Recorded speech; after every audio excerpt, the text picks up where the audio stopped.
A baby can't lie, but his body was telling a story no one wanted to hear.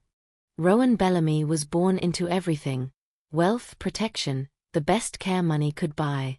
As the only child of billionaire real estate mogul Callahan Bellamy, his life began inside a glass tower penthouse overlooking Manhattan, surrounded by silence, security, and perfection. Every detail of his world had been engineered for comfort. Every risk had been eliminated. Every need had been anticipated before it even appeared. And yet, by 6 months old, Rowan was slowly disappearing. It didn't make sense. That was the part that haunted everyone who saw him. He wasn't neglected. He wasn't starving. In fact, he was fed on schedule, monitored constantly, and given imported formula that cost more than most families spent on groceries in a week. His meals were measured, his intake recorded, his environment controlled down to the temperature of the room. He ate normally. He slept normally. He showed no signs of illness. But day after day, his body kept wasting away. At first, it was subtle. A slight drop in weight. A minor concern brushed off as a variation in growth patterns. Babies developed differently, they said. No need to panic. But within weeks, the change became impossible to ignore. The soft fullness of his cheeks vanished. His limbs thinned. His ribs began to press visibly against his skin, as if something inside him was stripping him down piece by piece. And still, no explanation. The Bellamy family did what powerful families do when something goes wrong: they escalated. Pediatricians became specialists. Specialists became teams. Teams became international consultations. Rowan was examined by some of the most respected medical experts in the country. Gastroenterologists searched for absorption disorders. Endocrinologists tested for metabolic dysfunctions. Geneticists scanned for rare conditions hidden deep within his DNA. Every test came back clean. Every theory collapsed under evidence. Every doctor walked away without an answer. The more money they spent, the less sense it made. Inside the penthouse, the atmosphere shifted. What had once been calm precision turned into quiet dread. Nurses spoke in softer voices. Staff avoided eye contact. The nursery, once filled with gentle light and curated perfection, began to feel like a place where something was deeply, disturbingly wrong. Rowan lay in his custom-built crib, surrounded by luxury that now felt irrelevant. He didn't cry the way other babies did. He didn't demand attention. He didn't fight. He simply watched, silent, still, with large dark eyes that seemed far too aware for a child his age. That silence was what unsettled people the most. A hungry baby cries. A sick baby reacts. But Rowan did neither. It was as if his body had stopped asking for help. As if something had taught him that asking wouldn't change anything.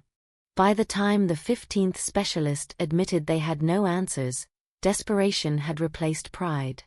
The Bellamys had reached a point no amount of money could solve.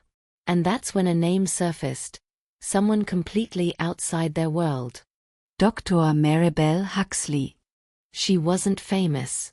She didn't run a private clinic. She didn't operate out of a high-end facility with cutting-edge equipment. She worked in a public hospital in Chicago, the kind of place people went when they had nowhere else to go. Her patients were not wealthy. Her resources were limited. Her days were long, exhausting, and often overlooked. But she had something none of the others had shown. She paid attention. When she stepped into the Bellamy residence, the contrast was immediate. Everything was flawless, almost unnaturally so. The floors gleamed. The air smelled clean. The nursery was staged like a magazine spread. Perfect lighting, carefully arranged toys, not a single detail out of place. Too perfect. Maribel didn't comment on any of it. She walked straight to the crib. The moment she lifted Rowan, her instincts fired. His weight was wrong, alarmingly wrong. Not just underweight, but dangerously depleted. His body lacked the resistance of a healthy infant. It felt fragile, as if even gentle handling required caution. But it was his eyes that stopped her. Rowan looked at her, not with distress, not with confusion, but with a kind of quiet acceptance that didn't belong to a 6-month-old child. There was no urgency in him. No demand. Just a stillness that felt learned. Maribel began her examination with precision. Heartbeat steady. Lungs clear. Reflexes intact. No fever. No visible infection. No neurological abnormalities. By every measurable standard, Rowan should have been fine. But he wasn't. And that contradiction refused to let her move on. She listened to the medical history. She reviewed the feeding routines. She observed the environment. Everything aligned perfectly on paper. Nothing explained what was happening in reality. Which meant the answer wasn't on paper. It was somewhere in the details people weren't questioning. Maribel didn't rush. She didn't rely on assumptions. She watched, carefully, quietly, the way someone does when they know the truth is hiding in plain sight. Because cases like this didn't require more technology. They required someone willing to consider the possibility no one else dared to say out loud. And deep down, before she even had proof, before she could justify it with logic or evidence, Dr. Maribel Huxley felt it. Something inside that house was very, very wrong. And if she didn't find it soon, Rowan Bellamy wouldn't survive long enough for anyone else to try. Dr. Maribel Huxley did not need another expensive theory. She needed to see what actually happened around Rowan Bellamy when everyone believed they were doing everything right. The first thing she focused on was not the mansion, not the parents, not the medical records stacked neatly in designer folders. It was the feeding routine. If Rowan was truly drinking enough formula and still losing weight, then either his body was failing in a way no test had detected or something was happening before, during, or after those feedings that no one had noticed. That was where Maribel began. The Bellamy nursery looked flawless, almost sterile in its perfection. The bottles were lined up carefully. The imported formula was stored in sealed containers. Filtered water was used for every feeding. The nanny, Eloan Price, handled everything with the confidence of someone who had done the same routine hundreds of times. There was no clumsiness, no carelessness, no obvious mistake. The formula was measured correctly. The bottle was warmed properly. The temperature was tested before it touched Rowan's mouth. Maribel watched without interrupting. Rowan accepted the bottle immediately. His latch was strong enough. His swallowing was steady. He did not choke, gag, or turn away. He drank like a hungry baby should drink. Every movement proved the same thing the family had repeated again and again: Rowan was eating. But his body said he was starving. That contradiction tightened around the room like a rope. Eloan held him in the correct position. She burped him gently afterward. She checked his diaper. She placed him back in the crib with practiced care. Nothing about her behavior suggested cruelty or panic. In fact, she seemed genuinely worried, almost protective, watching Rowan with the exhausted fear of someone who had been witnessing his decline every day and could do nothing to stop it. Maribel shifted her attention to the room itself. A careless doctor would have ended the visit there. A famous specialist might have ordered another round of scans, another rare disease panel, another costly consultation. But Maribel had spent decades in crowded public hospitals where machines were limited and answers often came from noticing what others ignored. She understood that a room could speak. Habits left traces. People revealed themselves through small routines they forgot to hide. Her eyes moved across the nursery.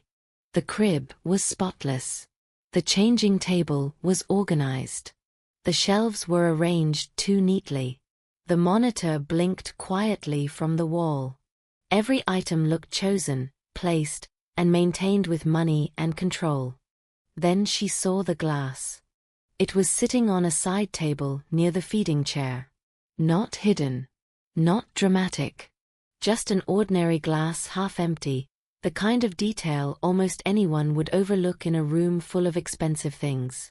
But at the bottom of it, there was a cloudy white residue clinging to the glass in uneven streaks.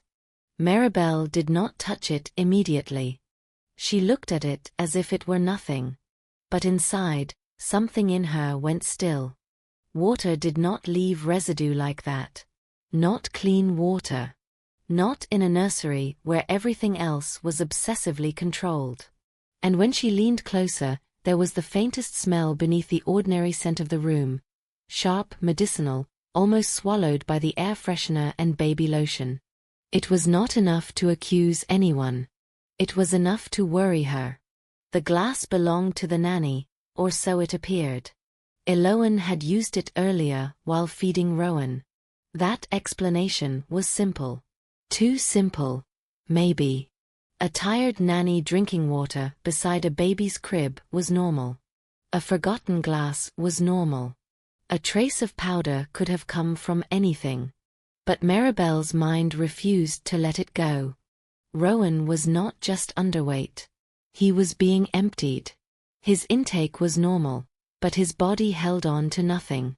If something was being added somewhere, something that caused vomiting, diarrhea, or poor absorption, it might never appear during a polished doctor's appointment. It might happen quietly after feedings, when the right person was alone with him. Maribel began to examine the human details now. Callahan Bellamy looked irritated by the intrusion. He was a man used to solving problems by paying more, demanding more, controlling more.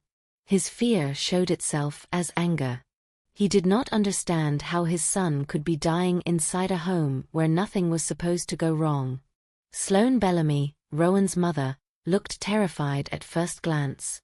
Perfectly dressed, pale, fragile, her sadness carefully visible. She hovered near the crib as if she could not bear to be away from him. She seemed like a devastated mother. But Maribel had learned long ago that grief had texture. Real fear moved in unpredictable ways. It broke through appearances. It made people forget themselves. Yet Sloane's distress felt strangely measured. Too controlled in some moments, too intense in others. She watched Maribel not like a mother hoping for an answer, but like a person trying to predict where the examination might lead. That difference was small. But Maribel noticed it. The question forming in her mind was dangerous. It was the kind of question that could destroy careers, families, reputations, and lives if spoken too soon. A wealthy mother harming her own baby was not something anyone wanted to imagine. It sounded monstrous. It sounded impossible. And that was exactly why it could hide so well. Maribel did not accuse. She observed. She asked who fed Rowan. She asked who prepared the formula. She asked who had access to the nursery. She asked who stayed overnight, who came during the day, who was alone with the baby after meals. Every answer built a map of Rowan's world. A small circle of trusted adults. A house full of luxury, but only a few hands close enough to hurt him. The more she listened, the more the medical mystery began to change shape. This no longer felt like an illness. It felt like a pattern. A baby who ate but wasted away. A room where everything was perfect except one forgotten glass. A mother whose eyes shifted whenever the conversation moved too close to control. A father too absent to see the daily details. A nanny frightened enough to call someone outside the family. Then Maribel asked the question that cracked the room open. She asked whether anyone in the house might want Rowan harmed. The reaction was immediate. Callahan stiffened with offense. Eloan looked horrified. The air seemed to freeze. The suggestion itself felt obscene inside that beautiful nursery, as if evil could not possibly exist in a room decorated with soft blankets, imported toys, and framed baby photos. But Maribel was not watching the outrage. She was watching Sloane. For one brief moment, before her face rearranged itself into shock, something else appeared. Not confusion. Not grief. Recognition. A flash of fear so sharp and quick that most people would have missed it. Maribel did not miss it. In that instant, the strange pieces began locking together. The impossible became possible. The unanswered medical crisis became something far darker than disease. Rowan was not fading because doctors had missed a rare condition. He was fading because someone close to him had access, opportunity, and a reason twisted enough to keep him sick. Maribel knew she had to move carefully. If she spoke too directly, the Bellamys could shut her out. If Sloane realized she was suspected, Rowan could be placed in even greater danger. If Maribel left without action, the baby might continue wasting away until his organs failed. So she chose the only path that could save him. She pushed for hospitalization. Not at a luxury medical center where the family could control the environment. Not in a private wing where Sloane could remain at his side without restriction. Rowan needed to be removed from the house, observed under strict rules, fed only by hospital staff, and protected from anything that did not come through documented medical care. That was the test. If Rowan kept declining, the answer might still be medical. But if he improved once separated from the nursery, from the routines, from the unseen hands around him, then the truth would no longer be hiding. The glass became more than an object now. It became a warning. Maribel took it with her, carefully preserved, knowing it might hold the first physical trace of what had been happening to Rowan. She did not yet know what the residue was. She did not know how long it had been used. She did not know how close Rowan had come to dying. But as she left the Bellamy residence that night, she understood one thing with terrible clarity. The danger was not outside the mansion. It had been living beside Rowan's crib. And the next 24 hours would decide whether he escaped it alive. The moment Rowan Bellamy was admitted to the public hospital in Chicago, the illusions surrounding his condition began to crack. Everything changed the instant he was removed from the penthouse. Dr. Maribel Huxley moved quickly, not giving the family time to reconsider or interfere. Rowan was placed in a controlled pediatric unit where every single variable could be monitored. No outside food. No personal bottles. No unsupervised contact. Every feeding measured, every intake recorded, every bodily response documented with precision. This was no longer just treatment. It was an experiment designed to reveal the truth. Rowan was started on carefully regulated nutrition. His formula was prepared by trained nurses. His bottles were weighed before and after feeding. His vital signs were checked continuously. Even his sleep patterns were tracked. There was no room for error, no opportunity for hidden interference. If something unnatural had been happening before, it would stop here. The first night passed in a way no one expected. Rowan slept. Not the restless, shallow sleep of a fragile infant struggling to survive, but a deeper, more stable rest. He woke only once, fed calmly, and settled again without distress. There was no vomiting. No unusual bowel movement. No sudden drop in energy. His body, for the first time in weeks, behaved like it was not under attack. By morning, the first sign appeared. It was small, but undeniable. Rowan had gained weight. Not a fluctuation. Not a measurement error. A real, measurable increase. In less than 24 hours, his body had begun to recover. It was the kind of response that could not be explained by advanced medicine alone. It pointed to something far simpler, and far more disturbing. He had not been able to keep nutrients before. Now he could. And the only thing that had changed was his environment. Maribel did not celebrate. She did not jump to conclusions. But internally, the direction was becoming clear. Rowan was not failing because his body was broken. He had been prevented from absorbing what he needed to survive. Someone had been interfering. The following day, Callahan and Sloane Bellamy arrived at the hospital. The contrast between their world and this one was stark. The hospital walls were plain. The equipment was functional but not luxurious. There were no marble floors, no designer lighting, no curated silence. Just the steady rhythm of a place built to keep people alive. Sloane moved quickly to Rowan's side, her focus intense, almost urgent. She stayed close, watching every movement of the nurses, every adjustment made by Maribel. On the surface, it looked like devotion. A mother desperate to stay near her child. But Maribel had already begun to see the difference between concern and control. Throughout the day, Rowan continued to improve. His skin regained a faint hint of color. His eyes appeared more alert. His movements became slightly stronger. These were subtle changes, but for a baby who had been fading for weeks, they were profound. Each hour inside the hospital was doing more than weeks of expensive treatments had achieved. And Sloane noticed. Not with relief. With tension. Her behavior grew more restless as the day went on. She asked questions constantly, not out of curiosity, but with a sharp edge, seeking specifics, patterns, control over details that no longer belonged to her.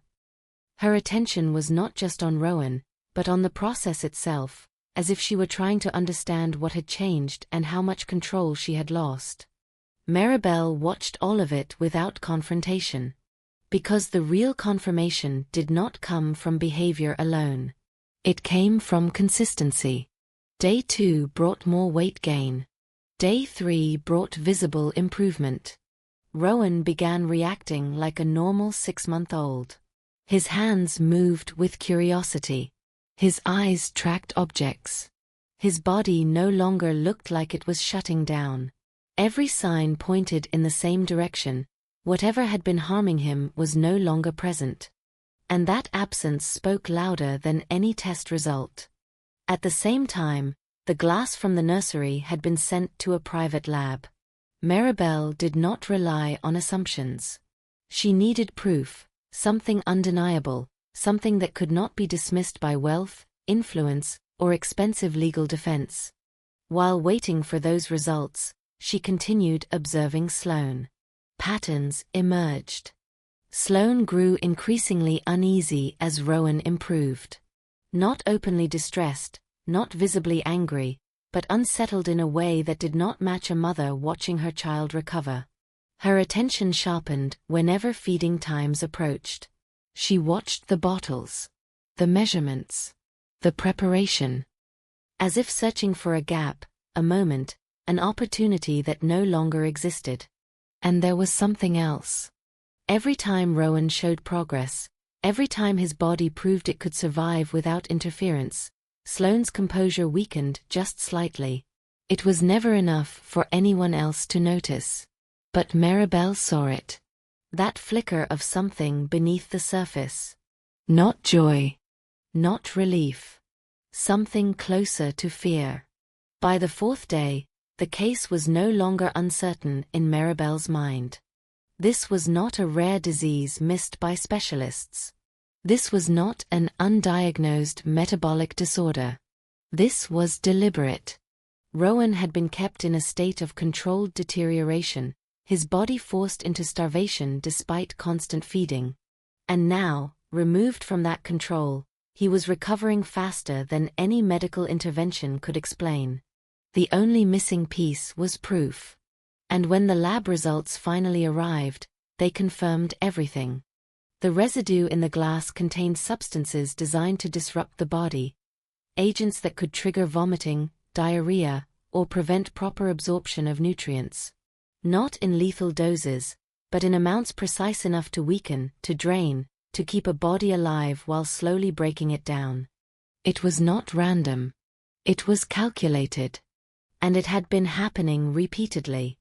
Maribel did not react outwardly. She had expected this. But the confirmation carried a weight that no suspicion could match. This was no longer a theory. It was evidence of intentional harm directed at a child too young to defend himself, too small to resist, too dependent to escape. The next step could not be rushed. The family had power, resources, influence strong enough to challenge any accusation. A mistake here could destroy the case, and leave Rowan vulnerable again. So Maribel brought in the only people who could handle what came next. Social services, law enforcement, and a system designed to protect children when the threat came from inside their own home. The truth was no longer hidden. It was waiting to be exposed. And when it came out, it would not just explain what had been happening to Rowan. It would shatter the image of the perfect family that had kept it hidden. By the time the evidence was in Maribel Huxley's hands, the case had already crossed a line that could never be undone. What had once looked like a tragic medical mystery was now something far darker, something deliberate, controlled, and repeated over time with chilling precision. The lab results confirmed what instinct had already warned her.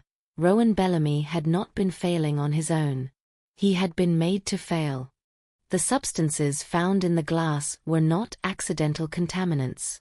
They were specific, effective, and used in a way that explained everything. Small doses, administered repeatedly, enough to disrupt digestion, trigger fluid loss, and prevent the body from holding onto nutrients. Not enough to kill quickly, but enough to weaken steadily. Enough to create the illusion of an unexplained illness. Whoever had done this understood exactly how far to go. And that realization made it even more dangerous. Maribel did not move impulsively. Accusing someone inside a powerful family required more than proof. It required a strategy. If the confrontation happened too early, the person responsible could deny everything, manipulate the narrative, or worse, find a way to regain access to Rowan before the system closed in. So everything had to be timed perfectly. The hospital administration was brought into confidence. Social services were alerted. A detective specializing in child abuse cases was assigned. Every piece of documentation was secured. Every observation was recorded. Rowan's recovery was now part of the evidence. Living proof that the harm had stopped once he was removed from his home environment. And still, Sloane Bellamy continued her daily visits. From the outside, nothing about her behavior crossed a clear legal line. She arrived on time. She stayed close to Rowan. She watched the staff. She asked questions. She touched her child with careful attention. To anyone who did not know what to look for, she appeared exactly as she should, a worried mother refusing to leave her baby's side. But Maribel had stopped seeing appearances. She watched the details. Sloane's presence no longer carried the quiet grief of a mother fearing loss. It carried tension, calculation, a constant awareness of the room, of the staff, of what she could and could not control. Her eyes followed every bottle prepared for Rowan, every syringe, every chart update, every nurse entering and leaving. It was not concern for Rowan's comfort. It was concern for the system she no longer controlled. The more Rowan improved, the more fragile that control became. By the 5th day, the difference in the baby was undeniable. His body had begun to rebuild itself. His skin regained warmth. His movements grew stronger. He reacted to light, to sound, to touch. He was no longer fading. He was returning. And that return made something else visible. Sloane was losing something. Each ounce Rowan gained seemed to strip away a layer of her composure. It was subtle, almost invisible, but it was there. The more he recovered, the more her stillness felt forced. the more her presence felt like someone waiting for something that would not happen anymore. Maribel knew the time had come. The confrontation would not be emotional. It would not be dramatic. It would be controlled, structured, and supported by evidence that could not be dismissed. The detective arrived early that morning. The hospital room was prepared carefully. No chaos. No raised voices. Just a quiet space where truth could be presented without distraction. Maribel stood by, not as an accuser, but as the one who had seen the pattern from the beginning. Social services remained ready to act the moment the situation crossed into legal ground. Sloane entered the room unaware of what was about to unfold. For a brief moment, everything looked the same. Rowan in his crib, stable, stronger, alive in a way he had not been days before. The machines steady. The environment controlled. Nothing outwardly threatening. But beneath that stillness, the structure had already shifted. The evidence was waiting. The questions would follow. And once they began, there would be no way back. Maribel watched Sloane closely as the atmosphere changed. There was a moment, a small, almost imperceptible hesitation, when Sloane sensed something different. The room no longer belonged to her. The control she had maintained for months was gone, replaced by a system she could not influence, could not predict, could not escape. The detective presented the facts methodically. The glass. The residue. The substances identified. The medical effects. The timeline. The correlation between Rowan's decline at home and his rapid recovery in the hospital. Each piece aligned with the next, forming a chain too strong to break. There was no accusation yet. Only reality, laid out step by step. Sloane's reaction did not explode. It fractured. The composure she had maintained began to collapse, not in sudden panic, but in pieces. Her control slipped in small, uneven cracks. The certainty that had protected her, protected the illusion, was gone. And in its place came something far more revealing. Pressure. The kind of pressure that forces truth to the surface. Maribel did not look away. She had seen this before, in different forms, in different lives. The moment when someone realizes that the structure they built to hide their actions has finally failed. The moment when denial begins to lose its power. And in that moment, something shifted inside Sloane. Not innocence. Not outrage. But recognition. The carefully constructed image of a grieving mother could no longer hold against the weight of evidence. The system she had manipulated, the doctors, the routines, the assumptions, had been replaced by something she could not control. The truth had found its way in. What followed would not just expose what had been done to Rowan. It would reveal why. And that answer would be even more disturbing than the act itself. Because the danger had never been random. It had been intentional from the very beginning. When the pressure finally closed in around Sloane Bellamy, the truth did not explode outward, it unraveled. For days, she had maintained control through silence, through composure, through the illusion of a devoted mother caught in a medical nightmare. But now, inside a hospital room stripped of luxury and influence, surrounded by evidence she could not dismiss, that illusion had nowhere left to stand. The structure she had built began to collapse from the inside. At first, it showed in her body. The stillness that once looked like strength became rigidity. Her movements slowed, as if every action required thought. Her eyes no longer scanned the room for control. They avoided it. She was no longer managing the situation. She was reacting to it. And that shift changed everything. The evidence did not accuse her emotionally. It did not rely on opinion. It simply existed, measured, documented, undeniable.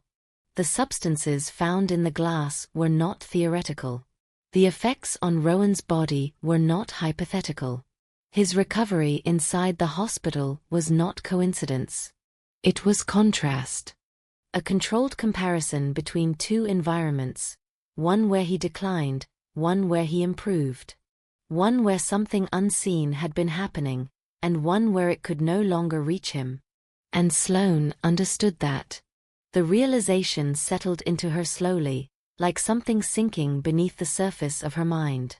The patterns she had depended on, doctors searching for rare illnesses, attention shifting toward medical complexity, the safety of being perceived as a grieving mother, had all failed at once. There was no new explanation to hide behind. No specialist left to consult. No system left to manipulate. The silence in the room grew heavier. Maribel stood still, watching not for words, but for truth. She had seen enough to know that the most revealing moments were not spoken. They were the pauses, the fractures, the moments when a person's internal reality began to surface whether they wanted it to or not. And Sloane was reaching that point. Her composure broke not with denial, but with distortion. The narrative she had lived inside for months no longer aligned with the reality in front of her. Rowan was getting better. Not gradually, not unpredictably, but clearly, consistently, undeniably better. Without her. That was the detail that mattered most. It stripped away every justification she had built. Every quiet belief that what she was doing was necessary, controlled, temporary. Rowan's recovery proved something she could not accept.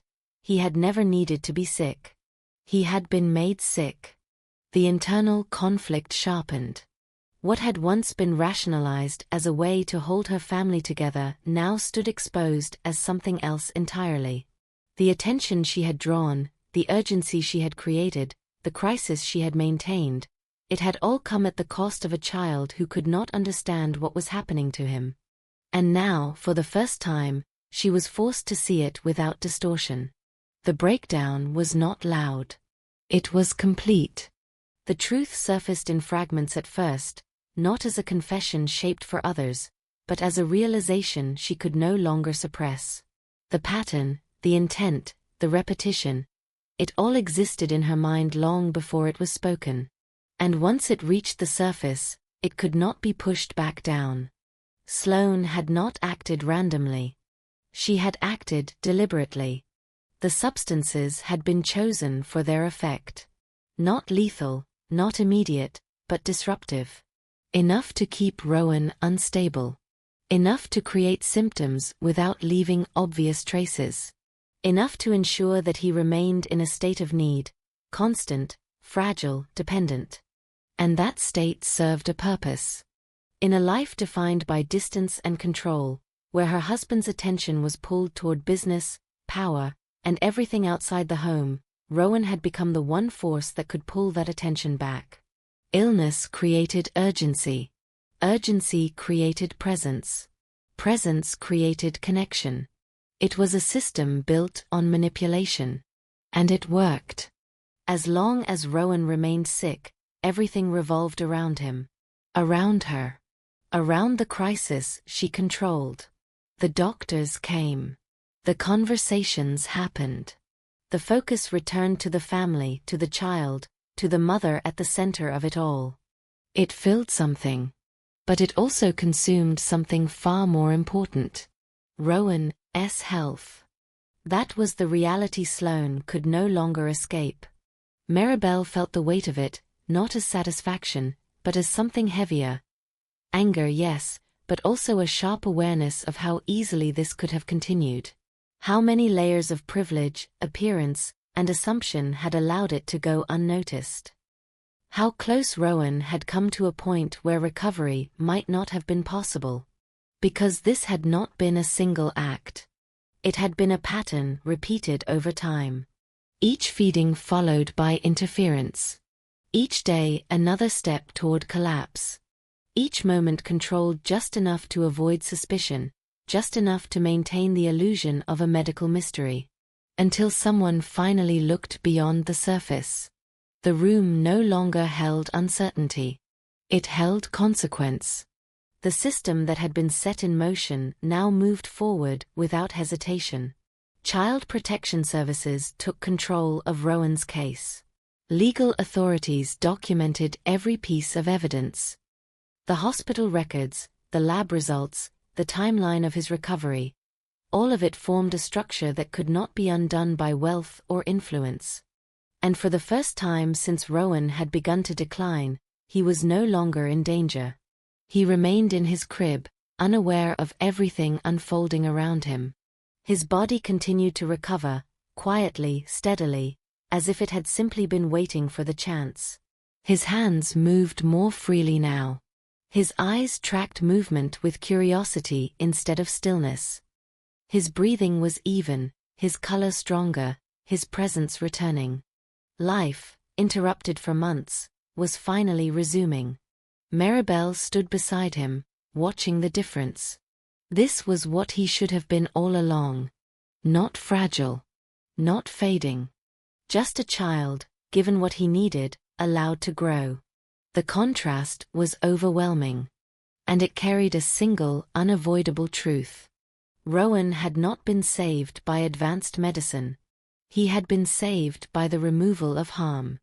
Everything that followed, the legal process, the consequences, the unraveling of the family, would come in time. But in that moment, none of it mattered as much as the simple fact in front of her. He was alive. And he would stay that way.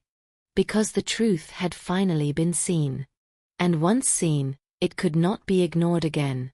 Once the truth surfaced, everything that had been carefully constructed around the Bellamy family began to collapse with a force no amount of wealth could contain. The legal system moved forward with precision. Evidence was no longer a question. It was a structure built from medical records, laboratory analysis, and the undeniable transformation of a child who had been on the edge of death. Rowan's rapid recovery inside the hospital became the clearest proof of all. It showed, without ambiguity, that his suffering had not been inevitable. It had been caused. Sloane Bellamy's actions were no longer hidden behind concern or complexity. They were defined, documented, and placed under scrutiny that stripped away every layer of illusion. The narrative of a devoted mother fighting an unknown illness was replaced by something far more disturbing. A controlled pattern of harm carried out under the appearance of care. The case drew attention quickly. It was impossible not to. A powerful family, a dying child, a hidden truth uncovered inside a luxury home. It was the kind of story that moved fast and spread far. But inside the hospital, none of that mattered. There were no headlines in Rowan's room. No speculation. Only the steady continuation of something far more important. Recovery. Day by day, Rowan rebuilt what had been taken from him. His weight increased steadily, no longer fluctuating in unexplained drops. His body responded to nourishment the way it had always been meant to. Muscles strengthened. Skin regained its natural tone. His movements became more coordinated, more curious, more alive. The quiet stillness that once defined him disappeared, replaced by small, natural expressions of a child rediscovering energy. It was not dramatic. It was consistent. And that consistency was what proved everything. Callahan Bellamy changed as well. For the first time, he remained present. Not as a provider, not as a distant figure managing everything from outside, but as a father learning what it meant to be there. The distance that had once defined his role became impossible to ignore. The realization came not through accusation, but through contrast. He had been surrounded by success, by control, by systems that responded to his decisions instantly. But inside this hospital room, none of that mattered. What mattered was time. And he had not been there when Rowan needed it most. Now he was. He watched the feedings. He stayed through the quiet hours. He observed the routines that had once been delegated entirely to others. The process was unfamiliar, uncomfortable at times, but necessary. It forced him into a role he had never fully stepped into before. not out of obligation, but out of understanding. The cost of absence had already been revealed. He was not going to repeat it. As the legal process continued outside, its impact reached into every part of the Bellamy family. The structure that had once appeared unshakable, wealth, image, control, had fractured. What remained was something far less certain, but far more real. Responsibility. Rowan's future no longer depended on assumptions. It depended on attention. Months passed, and the transformation became complete.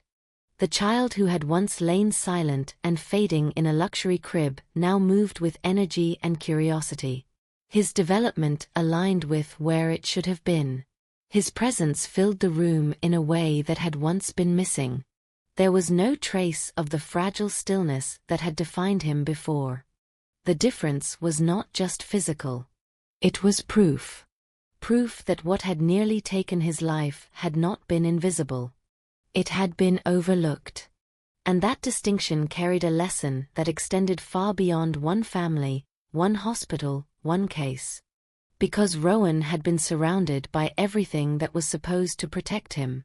Wealth, access, expertise, resources beyond what most could imagine.